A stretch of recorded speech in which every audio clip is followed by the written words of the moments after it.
Okay, let's go ahead and get started. Welcome to OFA's 42nd Annual Conference, our last session of the conference. I'm Rachel Tace. I am the Begin Farming Program Coordinator, and my colleague Fiona is also on staff here today to help with any tech issues. So thank you for your attention and being here. A few reminders, which you have probably heard before. Please keep yourself muted during the presentation by our panelists so that there aren't any noisy distractions.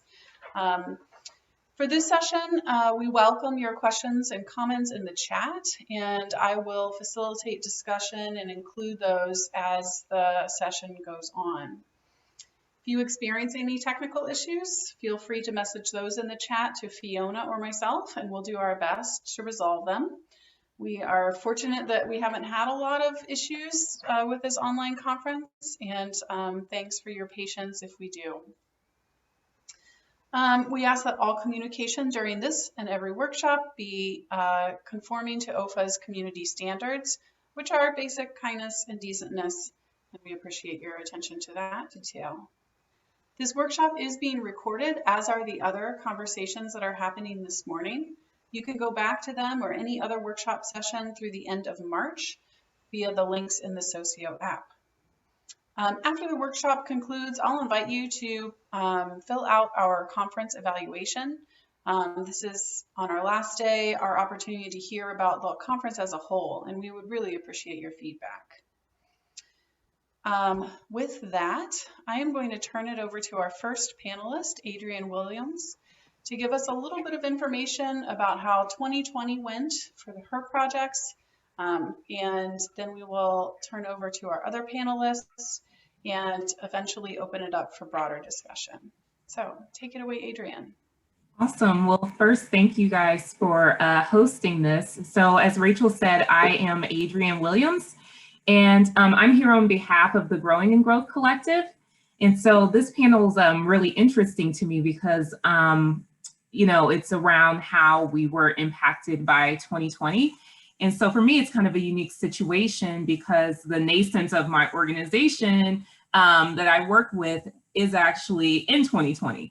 And so a lot of it came out of, so kind of backing up a bit, I've always had this interest in urban agriculture in particular. You know, started out just, you know, working in community gardens alongside my mom and my aunt.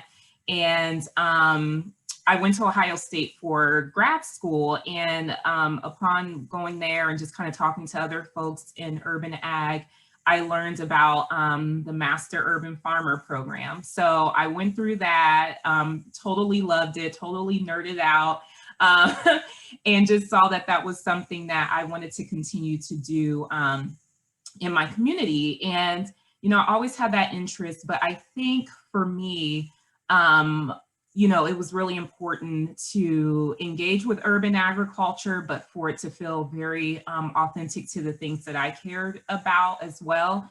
And so, you know, I, like a lot of other people, were impacted by 2020 because of the pandemic, but then, you know, drilling down a bit, especially as it related to the experiences of BIPOC individuals. So I'll use that acronym a lot, but BIPOC, Black, Indigenous People of Color, and especially as we think about the social unrest at the time, and, you know, conflating that with how we saw COVID disproportionately impacted communities of color. I felt like, you know, urban ag was healing to me from just a very mental perspective, but also that there was a social justice component to it. And so I connected with two other women that I knew, one from Master Urban Farmer Training, one that I went to high school with. And we said, you know, it would be really interesting to, you know, leverage urban agriculture in a way to address some of the disparities and inequities in our community, but then it's also activism with it too, right? And, you know, my background, I majored in psychology and African American studies. And so having the African American studies background, I knew that there's a huge history in particular with agriculture for Black folks, for Indigenous folks, POC. And so we wanted to, be in the garden, get our hands in the soil, but we also wanted to talk about, food system inequities in terms of agriculture and access to land, but then also looking at our history, because our history informs our future. And so it was interesting because Growing and Growth was actually an offshoot from a lot of the, I guess you could say, unrest and just some of the challenges of 2020. And from there, it's just kind of grown in terms of connecting with other growers and other gardening spaces in the city. So, so 2020 was a very interesting year, but it was also a time to kind of mobilize, which, we are thankful for as the Growing and Growth Collective. And so that's kind of my backstory. Thank you so much. These Our Time Is Now conversations are meant to draw from a wide swath of experiences across the food system. So next we're going to hear from Dave Sokol about his projects, his roles in the food system, and what that meant in the 2020 pandemic year. Hey, good morning, everybody. Glad to be here with this esteemed panel of new friends and colleagues. I'm Dave Sokol, as Rachel said, actually calling in from Boulder, Colorado. I'm out of town right now, so I'm looking out the window at the Flatirons on a sunny day, big mountains in the background. It's a bit strange considering I spent the last 15 years living in Ohio. I'm an adopted son from the East Coast, from outside of Boston originally. Wow, so much. What a huge conversation. I'm going to try to hit a couple chunks of it here that feel relevant to this community and this conversation. I'm here representing the Oberlin Food Hub. I've been the director of the Oberlin Food Hub for about 2 years. For the 10 years prior to that, I've worked in school food, primarily running school kitchens, either, well, the largest of which was the Lorain County Head Start. So feeding 600-700 kids across 4 buildings, 3 meals a day, and learned a lot about the constraints of school food and really resonating, Adrienne, with a lot of what you said, the ways that that was sort of the flip side of urban ag is urban feeding. And, it's just a real site it can be a site of healing and activism. There's a lot, I believe, and I hope a lot of good that we did there to use food as a way to bring community together. One example I often say with a smile, I'm like this white Jewish guy from the East Coast teaching a primarily Puerto Rican community. Like I was like, well, can I teach salsa? Like that feels horrible to go in, but everybody wanted it. And there were folks who'd really been denied access to their culture and their past in a lot of ways and didn't have necessarily the resources at home to prepare fresh food in their kitchens. So it was really well received, and we would do lessons like that. As I knew I would. I'm going to go all over the place in my short talk, but I'll just say, I'll wrap that portion up saying, for most of 10 years, I've been in school food and saw all the constraints that are faced by those kitchens, by those staff, by those communities to really change their food system in a way that's impactful. And, I'm on the panel with 2 farmers today, and I often say that at the Food Hub, farmers are, we have 2 number 1 customers, which are the people we sell local food to and the people we get it from. So our goal as the hub is really to move the needle on local food consumption in Northeast Ohio and beyond, so that these the access points for farming can be broader and more diverse. There can be more money flowing to local farmers, and there can be more opportunity to start new farms or to grow existing ones.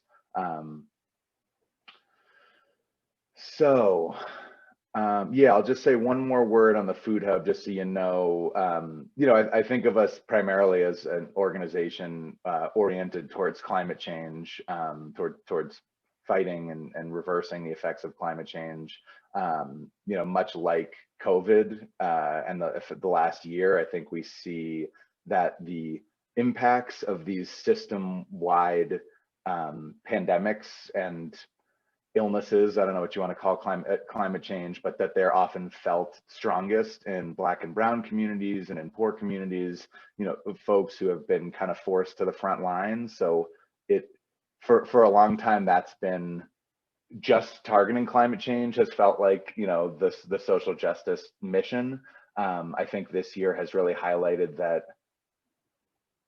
can't be it. That can be a huge piece of it, but figuring out how to broaden and deepen the conversation. I mean, first and foremost, we're a mostly white organization with an entirely white board. And so I've been working this year to change that. Because as a mentor once said, the world is run by those who show up. And the flip is maybe those who are invited to the table. So trying to change the nature of that conversation. And I got to talk about soil just for the farmer here. I think I just saw another article about how climate change could easily be remediated if we just practice regenerative farming all over the world. And obviously, just practicing regenerative farming all over the world is a tremendous ask. But the fact that there's no technology needed, there's no answer, we have exactly what we need. It's just coordination, organization, and human willpower, and probably policy getting out of the way. So essentially that's how I see what we do at the Food Hub. We're a coordinator or a facilitator in many ways. We do function as a distributor, so we deliver to schools and restaurants, grocery stores, but we're really getting into, and part of this is due to the pandemic, is getting into brokerage, talking to farmers and just saying, where can you take food more easily than we can? And we work on our sort of slim margins as everyone in the food industry does. And so we shrink those a little more and make it affordable for our customers to bring in larger volumes of local food. And one last piece, Food Hub aggregators and distributors of local food exist about 400 in the country based on the USDA count, and they all look different and they all look the same. So in Ohio, there's a bunch, but maybe most notable, Local Food Connection in Cincinnati, the Cleveland Food Hub, now called Central Kitchen, Local Roots in Worcester is a cooperative grocery store, Lake to River Co-op in Youngstown, Incubator Kitchen and cooperative store. Who am I missing? I don't want to leave anybody off. There's other great examples in the state, some work going on in Ashtabula and in Canton. But yeah, so they're kind of a diverse approach to changing food systems. And yeah, man, the pandemic. Well, I'll say first, we were totally rocked by it. I was in New Orleans for the, who's on the call who can tell me the name of it? It's Food Systems Leadership. National Good Food Network.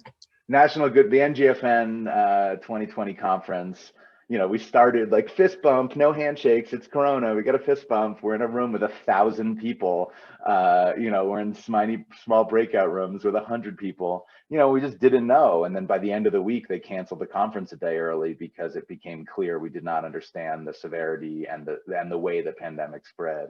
So it felt like a real community of people responding together to uncertainty and unknowns. We had breakout sessions that were canceled and replaced by sort of strategy rooms, and the lobby of the hotel, there were all these different Food Hub directors planning and scheming together how to deal with all the change. We had a customer call and say, you just delivered $5,000 worth of food. Can you come pick it up and refund us everything tomorrow? So I had the support of other Food Hub directors who could help me figure out how to get them to donate that food and shift the conversation, to sort of deal with the pandemic as it unraveled.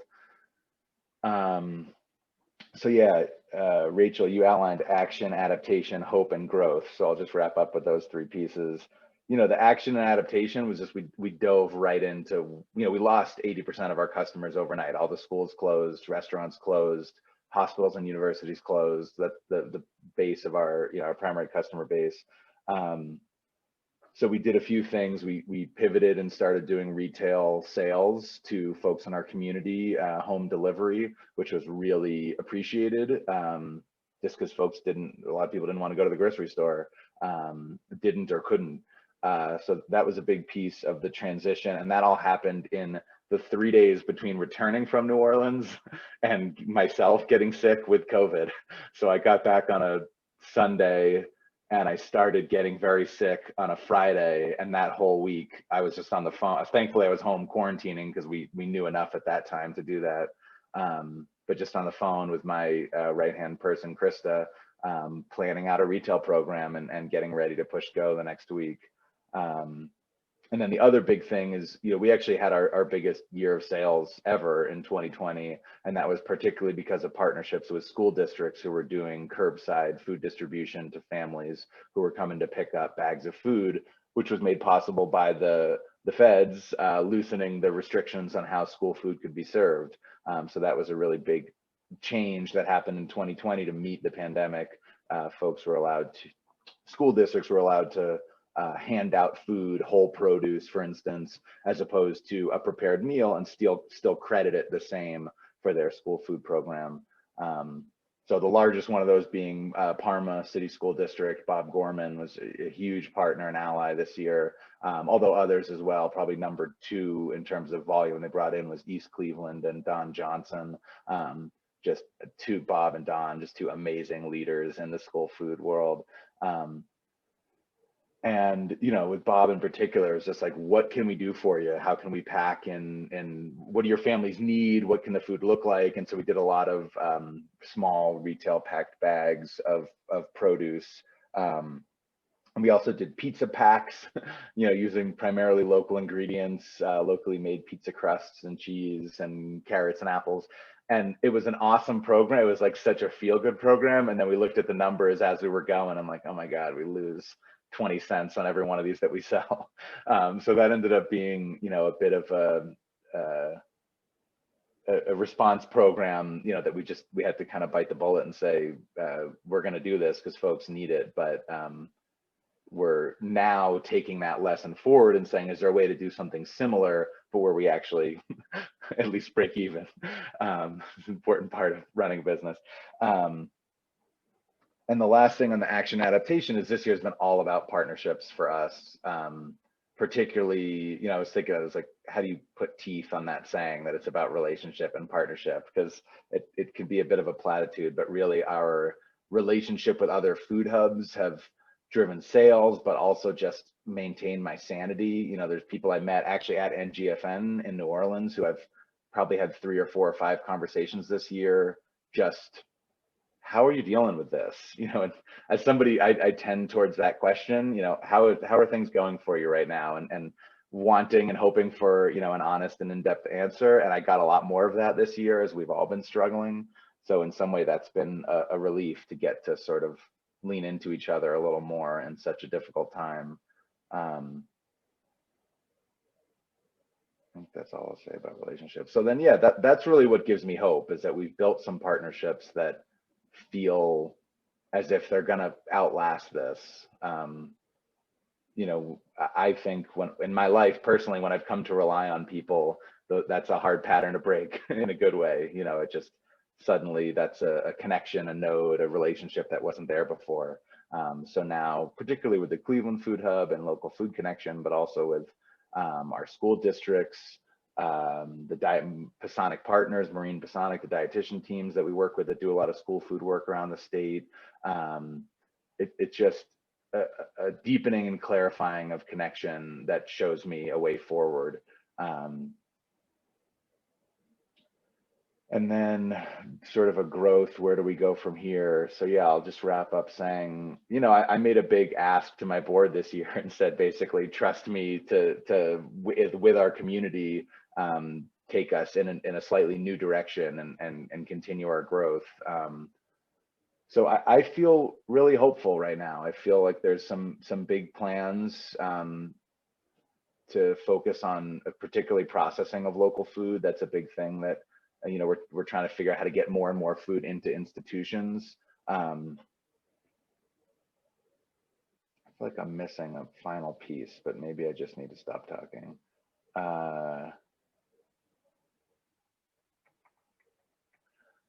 Well, I will say, yeah, one final piece is I think the question a lot of people on food are asking is like, what patterns and behaviors are going to hold. You know, there's a lot more home cooking. There's a lot more people talking about recipes and stepping into their own kitchens than ever before.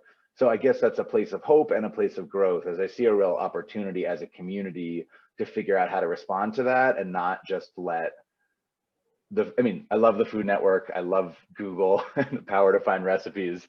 And I love, you know, that there are these like home food delivery programs that are making that easier for a lot of people around the country.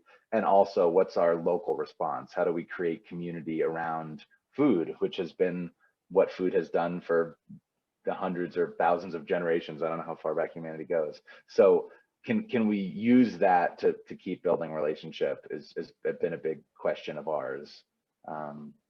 And I think that's it for now. Thanks for having me here. Yeah, thanks so much, Dave.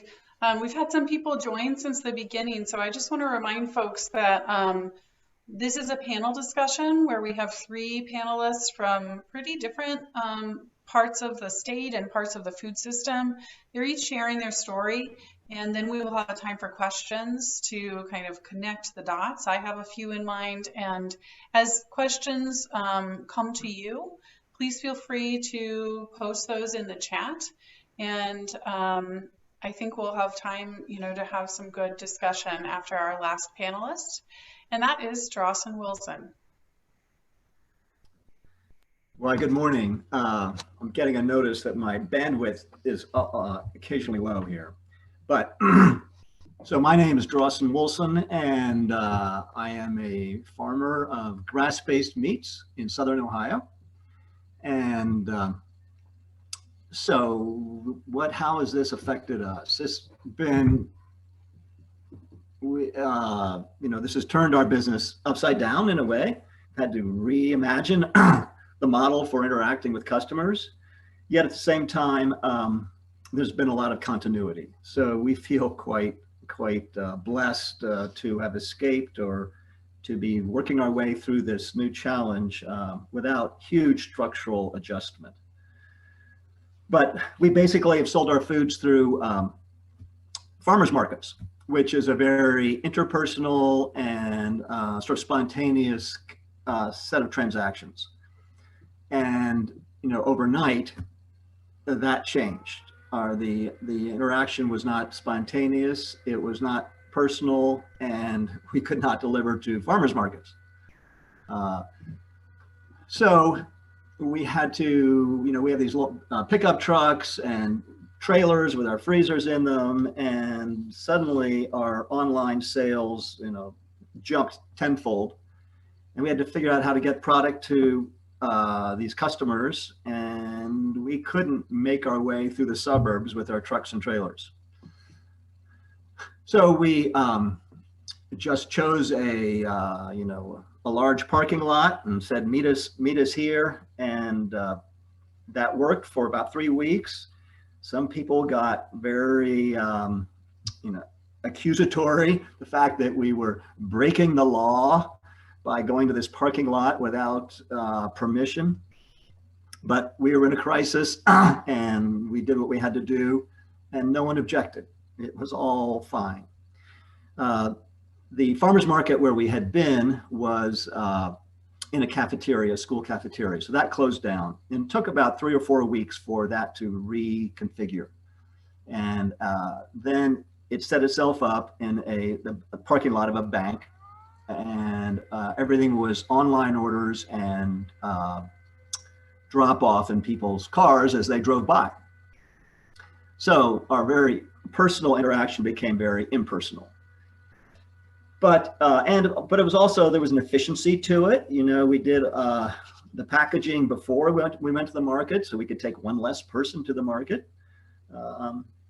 But there was also a wonderful irony in that packaging these foods for everybody was a very, intimate experience for me. It reminded me of packaging lunches for my children decades ago. And so, you know, we could hardly talk, but we were fully connecting. And that was gratifying. Fortunately, we had a good website in place when this hit. Not all our fellow vendors did, and they really had to scramble, and that was difficult. we were not able to cook any food at the market, which we've always done in the past. We would grill little sliders that had a great following, very successful, and built a lot of energy around our product and at the market and everything. So that was totally shut down. But it was, and so that hurt us. Our sales were down in terms of the prepared foods we would sell. And in the wintertime, we always had chili or our pork ragu with rice. We give them a sample, and they'd almost always buy the product. So all of that was shut down. But having done it in the past, people remembered the experience, and they would start asking for the sliders and the aioli and whatnot. So that work in the past resurfaced, and we had good demand, but it wasn't as good as we've had in the past when we can sell it hot. The question quickly became, would we have enough supply for this demand? We had an online website that was open to sort of the East Coast, everything east of the Mississippi. And suddenly we were getting orders from Illinois and Virginia and Massachusetts. And we were looking at our supply and wondering whether we could keep up and how to handle that. And we're always desperate for more customers. And our wholesale accounts, they would buy 10 pounds of ground beef a week. Suddenly they wanted 100 pounds of ground beef. And so what to do? And where's our priority? So we were able to secure a bit more Red Devon beef, which is what we sell, from our supplier in Virginia. So that helped us with the supply side. And then we decided to eliminate out-of-state sales and to eliminate wholesale sales of beef or ground beef in the short run. And then we also reduced the amount that people could buy in bulk. We lowered it to 10 or 15 pounds from sort of unlimited. All of that seemed to work, but it was just very counterintuitive to cut off this demand that we always desperately want. But I think it proved to work well over time. So all these decisions were stressful. As everyone has explained, reimagining life and business on a dime is not an easy experience. But you do see the character of people under stress. And the character of almost everyone we dealt with was just so wonderful. There were a few exceptions, but that's always the case. I think, and we had a key staff member who went down with COVID, and that certainly, and they were significant issues, and he's still recovering from it. This is 10 months ago. So that affected him a great deal, and it affected the rest of us as well. Obviously, one of the biggest issues in meat production and marketing is the processor. We really discovered how vulnerable our centralized food system is for processing and marketing meat. And so we've had a very good relationship with our meat processor. It's a small local family processor, but they don't have a lot of excess capacity. And suddenly this commercial demand, the supply of commercial product, beef particularly, and hogs, I guess, shifted over to the local processors because the big processors out west got shut down, and the local processors were just swamped. And the some of the smaller customers like us were sort of pushed out in terms of immediate service. We've always had a very flexible relationship with our processor, and suddenly they were asking us for commitments that would go out a year, and as to how many animals we were going to bring and on what day. And we had not had to operate that way. And it's difficult, with a growing business, to know what your demand is going to be. And especially in a situation where the market's being turned upside down. Is demand going to hold or is it not? And how are these animals going to grow? And are they going to, are they going to be ready to be harvested exactly on the date that they want us to commit to? So we had enough experience to create a schedule and to take a guess. But this whole issue of the increased demand, it was perplexing, because what do we do with this? Do we start to invest to meet this demand? Is it going to hold? Or is human nature going to be the fickle thing that it tends to be? When the convenience returns and the lower prices return from the conventional food system, who's going to stay with us and who's going to return to that? So, we don't know the answers, but we are already seeing the sort of seasonal dip in demand that we have always seen in the wintertime. It's not as bad as it has been, but we are seeing that. So the meat processor became a weak link. One of the two butchers at our local meat processor was under such stress that he tried to take his life.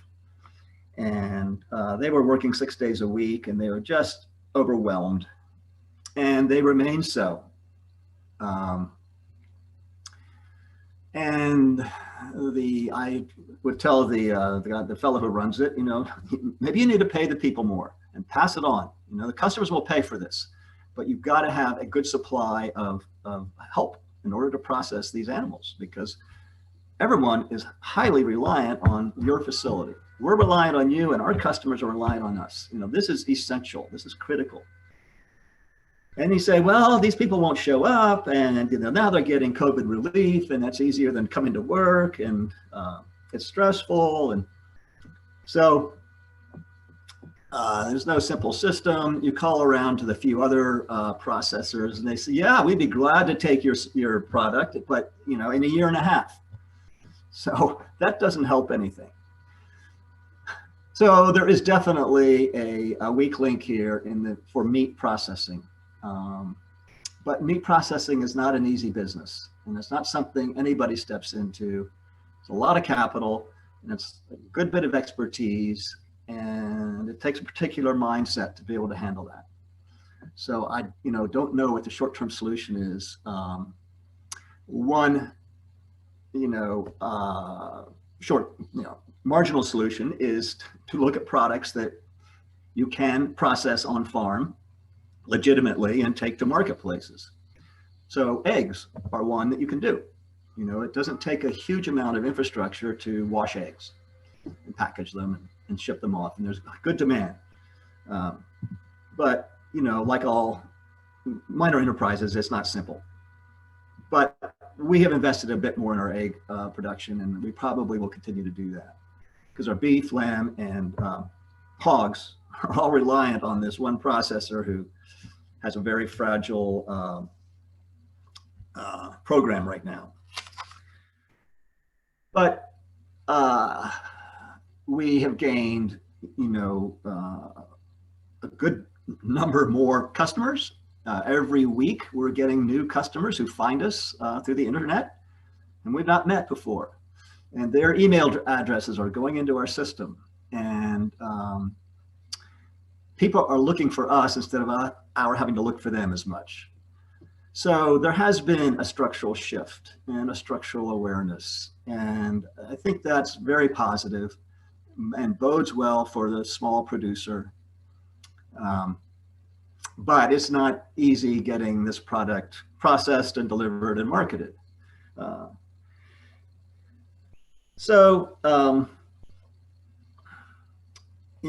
feel optimistic. I think that good things are happening. None of it's simple. There's an awareness of real food, and there really aren't many people producing it. It is a hard thing to produce, whether it's vegetables or meat.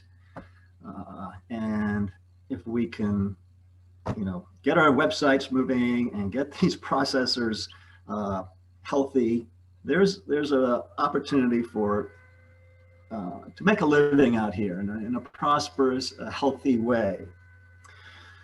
So Joel Salatin has mentioned a new opportunity that I think is real, that comes on these small farms, and that is, the world is now apprised of the danger or the caution of in-house gatherings. So people are hungry for gatherings, for safe gatherings, and outdoor gatherings. It has a lot of opportunity, and there is a interest in seeing things of beauty, where food comes from, and in a place of safety. So if we can find a way to reimagine some of our business model, I think there is a big opportunity to host and receive customers at the farm. We're 70 miles from our marketplaces. We're way out in rural America. But I think people will travel to it to a degree.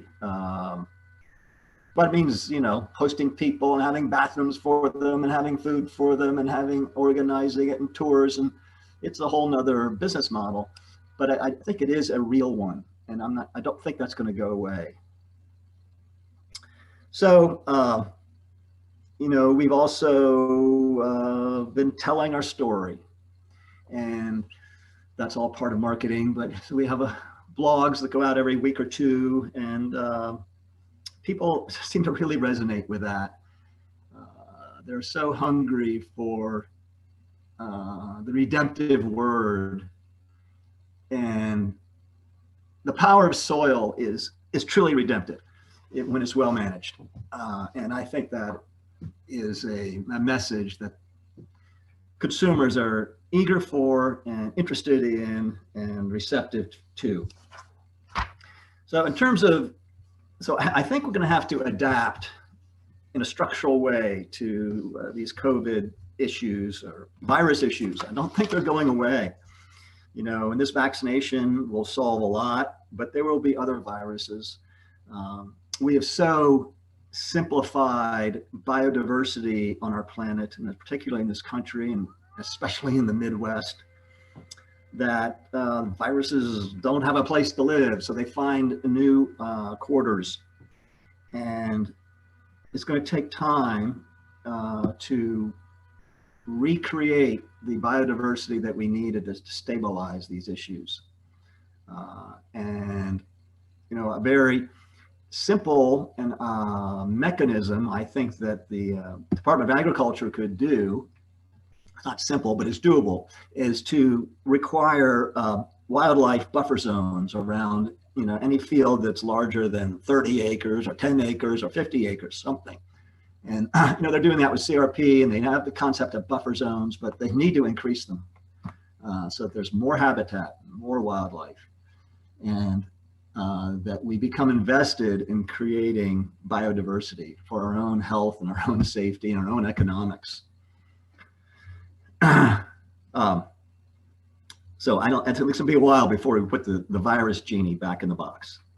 Anyway, in the meantime, I'm optimistic about local food and the quality of customers and the quality of managers who are engaged in it. So thank you for listening to this little bit of our story. Oh, thank all three of you. I really appreciate you being honest and vulnerable and thinking and sharing about, what you've witnessed over the year. One question that I have, and again, participants, please post your questions in the chat. One thing I heard all three of you talk about, some strong values around community and climate change and soil health, these big challenges that we face, equity.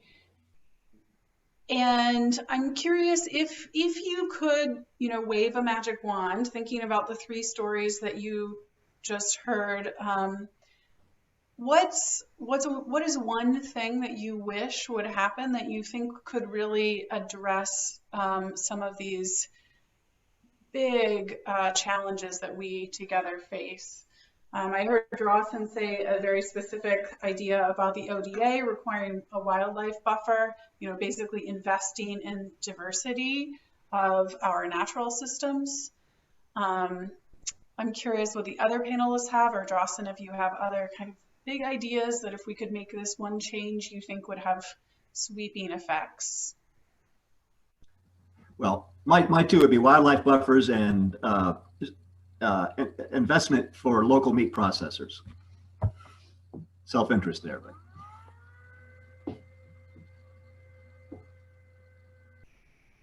Well, I think self, but also community interest, because it, as you remarked, like it hamstrings consumers' ability to purchase locally as well. Yeah, yeah. What are you thinking, Dave? Well, I'll second the processors piece, because we also we work with a small pastured operation out of Ashland, Ohio, and maybe 2 months into the pandemic, he just said, "I'm done. Don't come to me for meat until probably next March." Thankfully, it let up a little bit, and he was able to get some extra dates, and we started buying ground grass-fed beef again from him in smaller amounts. But yeah, it revealed a real clear need for more regional processing. So from the school perspective, an ongoing statewide conversation we're having is around creating access points for local food into the Department of Defense commodity purchasing program. There's a lot of probably backstory there for folks who don't know, but essentially the Department of Defense is involved in school feeding. Schools receive commodity dollars that can be allocated towards food through DoD programs. And right now it's fairly limited to large scale commodity farmers. And there could be a huge potential to move the needle. It's just such a large volume of food that, we could go to every small farmer in the state probably and say, grow cucumbers and buy every single one just for schools, and maybe still not touch the demand. So huge potential to move the needle there. The other thing we're actually starting to explore, we're incorporated as a nonprofit. Probably our strongest farming partners are a group incorporated as a co-op. And so we're just starting to look at how can we do more direct farmer support. Should we be a co-op or incorporate as a co-op to be able to provide dividends to the farmers we work with? One of our farmers is kind of pushing me to explore, financing. Can we create a credit union essentially for small and mid-sized farmers to create easier access to loans and to capital? His line was basically, at this point as a farmer, you only get what you have. So if you got $10, they'll give you $10 as a loan, but that really is limiting in terms of the growth that farmers can do in terms of capital investments. Yeah, those are the two. Maybe. Yeah. I love that. And I'll leave it there. I think there's an interesting overlap perhaps with a credit union or cooperative models in addressing equity issues, right? This farmer might not be a person of color, but if they were, they might not even get the $10 from the FSA, right? So that's a very interesting idea. Adrienne. Yeah, so no, that was actually a perfect response, Rachel. I think that kind of teed up when I'm thinking about the lane in which the Growing and Growth Collective occupies and other community organizations. If I could wave a magic wand, being in the urban ag space, and a lot of folks here in, who are in Columbus and Franklin County, continuing to protect those green spaces, in particular, like community gardens, things like that. As I think about where we do our work in 43203, it's marked by, low vehicle access, low access to fresh and healthy foods. And, I definitely think that community garden space, it kind of helps, close that chasm between, obviously food access, but then also kind of opens up more discussion around food justice issues, right? So you start to become acutely aware of, you know, inequities within the food system as you're starting to kind of engage with those communities. So I feel like we see, you know, the Growing and Growth Collective and other organizations in that same vein as a conduit to get people more involved and more aware around those issues. Specifically, as we think about the organization that I work with, there is this, I guess you can say, this barrier a lot of times for BIPOC individuals as we think about agriculture, right? And so even if we think about agricultural spaces, whether it's urban ag or rural, the scene can be quite homogenous. You don't see a lot of diversity there. And kind of to what Rachel's point, you know, a lot of that can be systemic. You know, if you're a farmer, one of the things we talked about just recently was listening to the 1619 Project through the New York Times. And so we hear about,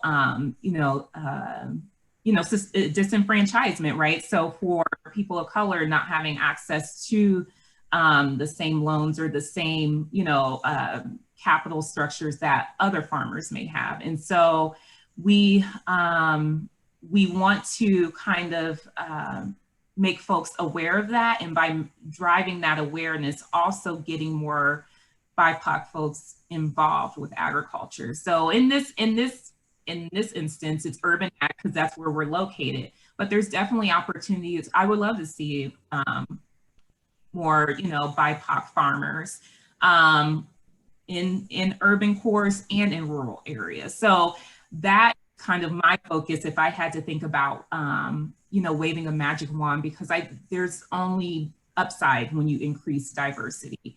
And as I think about, and if I find the article, I can put it into the group chat, but with this new administration, they were just talking recently about, kind of conflating two big topics, right? The lack of diversity in farming and mitigating the impact of climate change.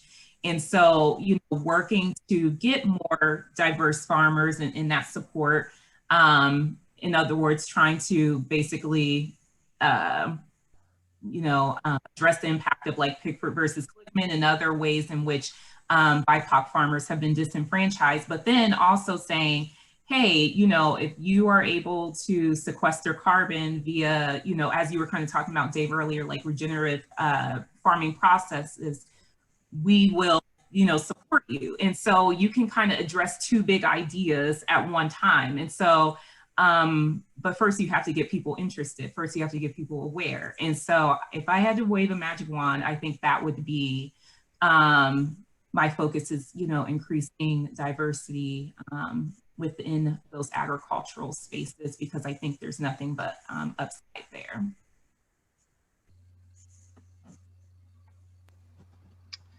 Great big ideas. Dana says in the chat that she was struck by Dave talking about where we have tools and answers in regenerative agriculture you just brought up, and Adrienne also, sharing about that on the growing side.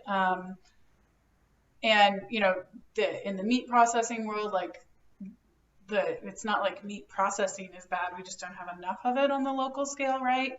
What are the types of coordination that you think need to exist, or what are the barriers that exist in current local food coordination that if we could remove, or if we could increase coordination one way, that would have a bigger impact on making these changes? Any ideas?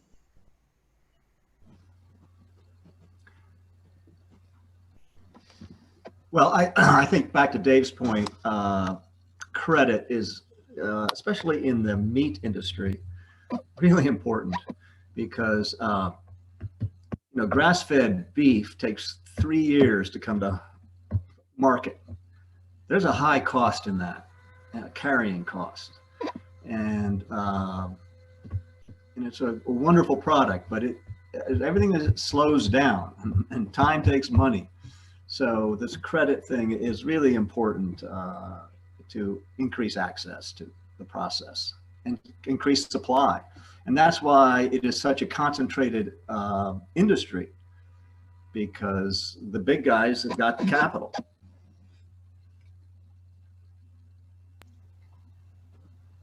Yeah, great point. Dave or Adrienne, can you think of anything in coordination efforts that would be impactful beyond finances? Although like that's a huge one, and if we put a lot of good effort into it, that might do the trick. Yeah, I mean, I also say I think this is, Dane, I appreciate the question. I think it's kind of, in some ways, the $1,000,000 question to me, because it can also, because I've sat in so many meetings that went nowhere, you know, because I think there's such a resistance to planning and coordination, and apologies in advance to both the farmers and the panels if this doesn't ring true for you, but a lot of the farmers that we work with are just like, no, I'm not going to come to another freaking meeting. Like, I got stuff to do. I got animals to tend to. I got fields to work. You know, you figure it out. Or even when they do have the time, you know, it's really important to sort of be tactical and practical in how we approach conversation and planning, and also it takes relationship building, which is slow and meandering and not tactical or practical in a lot of ways. So that maybe that's my, I don't really know what the answer to that question. I do think having, what am I trying to say? Like having some meat on the bones, you know, like our partnerships this year that really drove growth for our farmers and for our organizations were because there was actual sales behind them, and there was an end goal in mind. I think something that can plague farm to school, and honestly, I think has plagued activism for most of its life, is there's so many different needs and perspectives. And when you're having a conversation across, you know, farm to school encapsulates everything from in-class recipe demos to gardens to take-home kits for parents. And then we even talked about procurement and cafeterias and all that spending. So there's a lot of conversations that need to happen at once. And sort of carving out space for, how do I want to say that? Carving out space for conversations. Yeah, I mean, I guess I said it, where there's meat on the bones, or where there's an end goal in mind. So again, to the question, I don't know who the coordinating body is. Maybe OFA could do some of that work. I know there's other folks doing a lot of coordination around the state. But yeah, I feel hopeful as we work, as I see more success coming out of just talking to each other. Yeah, and I would tend to agree with Dave. I think it is that communication, but one of the things that I've noticed is that sometimes these conversations are happening and just people, they're not aware. So to your point, I don't know if it's this larger governing body that can kind of say, hey, this is the topic, but I think about even here in Columbus, like an example is, you know, zoning for urban ag.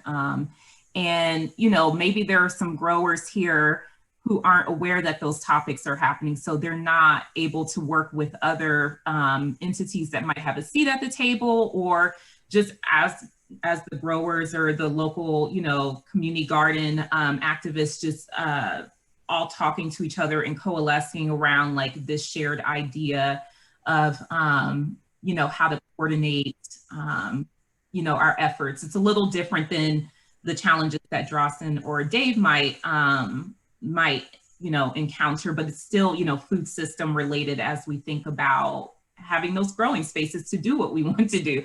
And so I definitely think it's the, you know, the relationship building and also just being aware of like what those discussions are and when they're happening. I know that sounds very like, you know, like straightforward, but it's one of those straightforward things that isn't always happening. So absolutely. Yeah, great. There's some. Yeah, I was just going to reference the chat. that folks are talking about how do we get conversations around meat processing going on a statewide scale. I appreciate Noreen and Jodine, I hope I'm saying those both right, comments on that. And I was going to bring up the local food promotion program, the USDA grant, which has both planning and implementation options. The Oberlin Food Hub has a local food promotion grant currently, and we explored meat processing. Our grant officer actually grew up in a meat processing family, and she said, you know, be very sure you want to get into this line of work before you do it.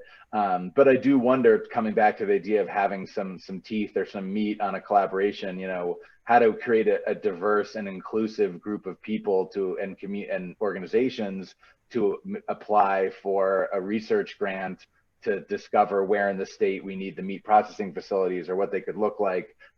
Something where there's, again, just an end goal in mind.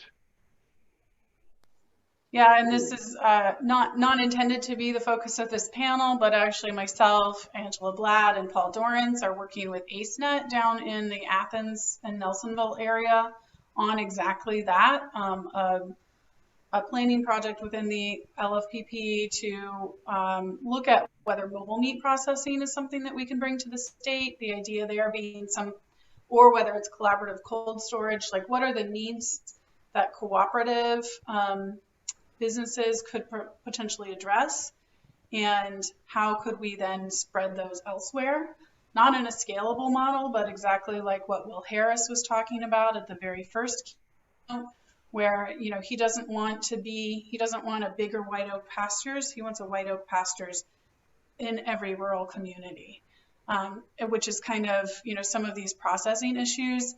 You know, what are the things that would work to repeat among different networks of producers? So I put a link in the chat to a sign up form if you're interested in talking about that. You don't have to be located in Appalachia to be part of that conversation. We have just a couple of minutes, a minute left, and I want to address this kind of consumer storytelling question that Jodine asked. How can you tell your stories more powerfully, or how can we as consumers or OFA or, you know, interested parties in the potential for agriculture to provide a lot of community solutions to things like climate change and food security, how can we help get the word out?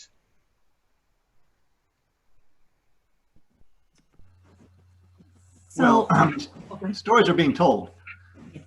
And I don't know if OFA can be an avenue for that, but you know, we put out a blog every week or two, but it just goes to our limited little group. So they can be distributed, fortunately, rather readily if there's the right will, I guess. Yeah, and kind of as a throwback to the prior question, so as Drausin said, I think those stories are being told, but you know, it's only going as far as the people that are on your listserv. But I found, you know, especially in my personal experience with growing and growth, a lot of it is just like been partnering with others.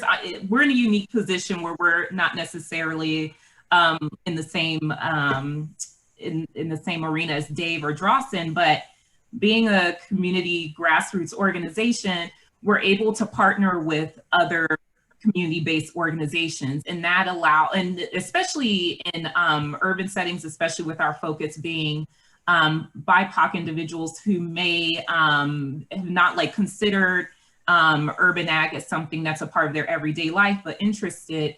You know, we're partnering with a local arts organization. So for folks who are interested in art, we're saying, hey, there's this interdisciplinary approach to introduce agriculture that people are like, oh yeah, you know, I'm here to see, you know, an Amina Robinson painting, and a lot of her work is around food systems. Like, so, you know, she'll show just in her everyday life, one of the paintings, a famous one is The Vegetable Man, right? And so we can talk about historically how Black neighborhoods had access to fresh foods and what that looks like, and then bring it to today's time, right? it's being very creative, being willing to have like an interdisciplinary approach to introduce agriculture, and then say, oh, by the way, if you're interested in this, there's community garden space, and this is how you start growing. And so I think it's just kind of sparking that interest and then hoping that it grows from there in terms of telling the story that you're hoping to tell. Yeah, I love that answer. And I do think that OFA can help with sharing those stories. It's part of what we've done here today, is heard from you all. I do want to, people are dropping off because this is meant to be an hour-long session. So I do want to remind folks, if you need to take off, please complete the evaluation sometime. Please come back to this recording if you wish, or any of the other recordings that are available in Socio, because that's part of sharing these stories and getting to know the landscape of what's going on in Ohio. There's been a lot of information shared over this past week. Also invite you to reach out to any of the panelists or myself if you have further interest in continuing these kinds of conversations. You can save the chat by clicking on the 3 little dots at Say More, the contact information that Fiona posted there. With that, I just want to say thank you so much to our panelists. I really enjoyed this conversation and the way that you brought your stories to share and your big ideas. And I hope that we can continue working on them together. It takes all of us. Thank you so much. Thank you. Yeah, thanks everyone.